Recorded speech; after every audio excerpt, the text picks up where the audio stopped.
बिस्मिल्लाहिर्रहमानिर्रहीम अस्सलामु अलैकुम। ऑफ द स्क्रीन में खुशामदीद। भारतीय मुसलमानों, तुम्हें मुबारक हो। तुम्हारे लिए दुनिया में एक ऐसा फैसला आ चुका है जिससे तुम शायद जुल्म सितम की चक्की में पिसने से बच जाओ। ये अल्फाज हैं भारत के एक सहाफी के, जो ये कहता नजर आ रहा है कि तुम इमरान खान का शुक्रिया अदा करो कि जिसकी वजह से यूनाइटेड नेशन जनरल असेंबली में हिंदुत्व के इस्लामोफोबिया से बचने के लिए एक करारदाद मंजूर हो चुकी है। आपको पता होगा कि 15 मार्च को मुसलमानों की तारीख में एक ऐसा दिन गुजरा है जिसमें पाकिस्तान की तरफ से पेश की गई एक ऐसी करारदाद को मंजूर किया गया जिससे दुनिया भर के मुसलमान अब पाकिस्तान, खासकर प्राइम मिनिस्टर इमरान खान के शुक्रगुजार बन चुके हैं। भारत में 30 करोड़ से ज्यादा मुसलमान बसते हैं, लेकिन जब से नरेंद्र मोदी की सरकार भारत में बनी है, बहानों से इन मुसलमानों को टारगेट किया जाता है। जहनी अजियत के साथ साथ कभी उन्हें गद्दार करार दिया जाता है और कभी उनके मजहबी लिबास पर पाबंदी लगाई जाती है। कर्नाटका की हाई कोर्ट का फैसला, जिसमें यह तक कहा गया कि हिजाब तो मुसलमानों के लिबास का हिस्सा ही नहीं, मुसलमान बच्चियां कैसे स्कूलों में हिजाब करके आ सकती हैं, यानी सीधी साधी नरेंद्र मोदी सरकार की इमा पर मुसलमान बच्चों के हिजाब पर मुकम्मल पाबंदी आयद कर दी गई है। ये इस्लामोफोबिया नहीं तो और क्या है। यही वजह है कि अब भारत के मुसलमान सहाफी भी खुलकर वज़ीर-ए-आज़म इमरान खान की तारीफ करते नजर आ रहे हैं कि उनकी कोशिशों और काविशों से दुनिया ये मानने पर मजबूर हो चुकी है कि दुनिया में इस्लामोफोबिया न सिर्फ मौजूद है बल्कि अपनी शक्लें बदल बदल कर मुख्तलिफ ममालिक में सामने आ रहा है। इस्लामोफोबिया का सबसे बड़ा गढ़ इस वक्त भारत बन चुका है और जिस तरह आए रोज मुसलमानों के खिलाफ बनाई जाने वाली वीडियोस, उन पर जुल्म सितम की कहानियां सामने आती हैं, वो वक्त दूर नहीं कि जब मुसलमान जागेंगे तो फिर नरेंद्र मोदी सरकार अपने हिंदुत्व का प्रचार करने वालों समेत समुंदर बुर्द कर दी जाएगी। भारत ने जो द कश्मीर फाइल्स इस वक्त फिल्म सामने आ रही है, उसके बाद तो मुसलमानों के खिलाफ एक नए किस्म की जहर परवान चढ़ती नजर आ रही है। और हमारी गुज़श्ता वीडियो में आपने उसके क्लिप्स भी मुलाहिजा फरमाए थे कि कैसे मुनज़्ज़म साजिश के तौर पर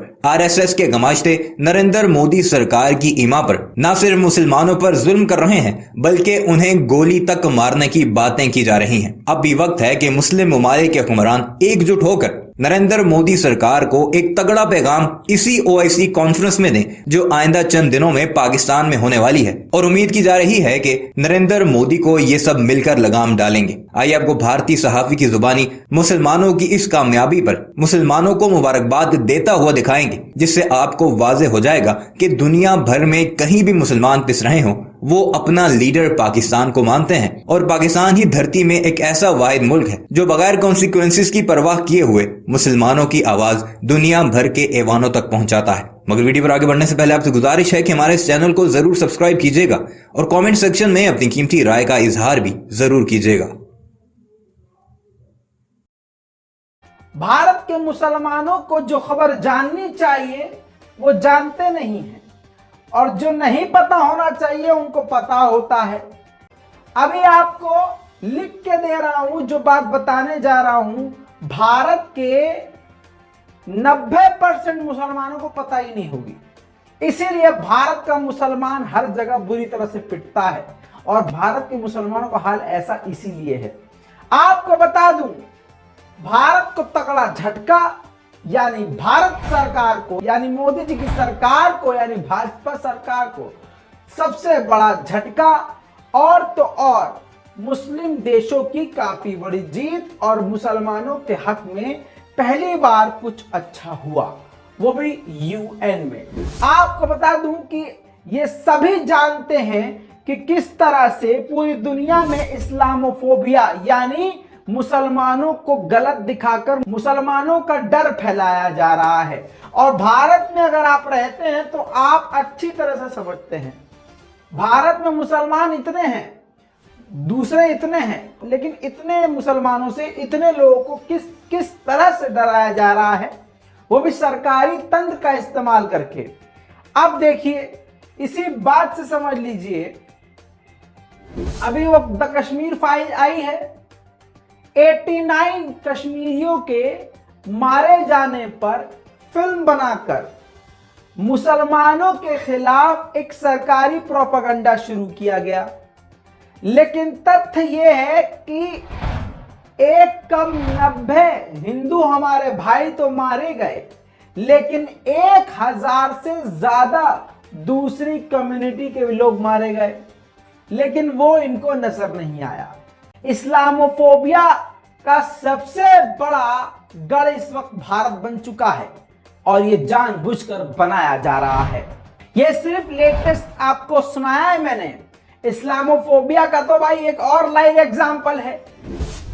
कर्नाटका हाईकोर्ट का ऑर्डर आपने सुन लिया होगा। अब ये कोर्ट फैसला कर रहा है कि कौन से धर्म में क्या चीज है क्या नहीं है। कर्नाटका हाई कोर्ट ने ये मतलब सोच के देखिए कि अब कानून फैसला करेगा कि इस्लाम में क्या चीज है क्या नहीं। अब कोर्ट ने कहा है कि इस्लाम का हिस्सा नहीं है हिजाब। कमाल है, इस्लाम के लिए तो बोल दिया इन्होंने। जरा सोच के देखिए, क्या भारत में कोई कोर्ट ऐसी है जो दूसरे धर्म के खिलाफ इस तरह से कुछ बयान दे सके। मोदी राज में, राम राज में संविधान के बारे में कौन सोचता है।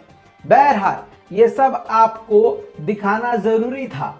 अब आपको बता दूं कि इस्लामोफोबिया कहां फैल रहा है, आप सबसे अच्छी तरह से समझ रहे हैं। मुसलमान सबसे ज्यादा कहां खतरे में हैं, ये भी आप अब समझ चुके हैं, जवाब आपके पास है। ऐसे में आपको बता दूं कि संयुक्त राष्ट्र में एक बिल रखा गया, एक एप्लीकेशन रखी गई जिसमें 15 मार्च को इंटरनेशनल इस्लामोफोबिया डे घोषित करने की मांग की गई आपकी स्क्रीन पर। जी हां दोस्तों, international day to combat Islamophobia.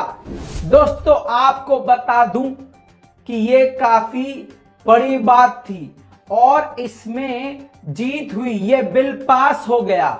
लगभग सभी देशों ने इसका समर्थन किया कि हाँ ये दिन होना चाहिए।